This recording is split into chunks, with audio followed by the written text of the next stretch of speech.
السلام علیکم ورحمۃ اللہ وبرکاتہ، بسم اللہ والصلاۃ والسلام علی رسول اللہ۔ سوال آ گیا جی، نکاح فارم میں جو دو گواہوں کا نام لکھا جاتا ہے وہ دو گواہ لڑکی کی طرف سے ہوتے ہیں یا لڑکے کی طرف سے؟ میرے عزیز، نکاح فارم میں دو گواہوں کا ذکر نہیں ہوتا، وہاں تو 6 ہوتے ہیں، 2 لڑکے کی طرف سے اور 4 لڑکی کی طرف سے ہوتے ہیں۔ سمجھ آ گئی؟ یہ تو ہے قانونی معاملہ۔ جہاں تک شرعی معاملہ ہے تو وہ میں آپ کو سمجھا دیتا ہوں کہ لڑکی ہو یا لڑکا، بنیادی چیز یہ ہے ان کے نکاح کے لیے صرف 2 گواہ ضروری ہیں۔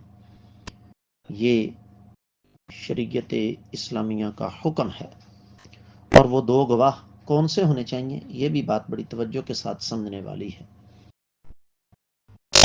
وہ 2 گواہ وہ ہوں جو گواہی کے قابل ہوں، جن کی گواہی معتبر ہو۔ امید ہے کہ انشاءاللہ آپ کو سمجھ آ گئی ہوگی۔ واللہ اعلم۔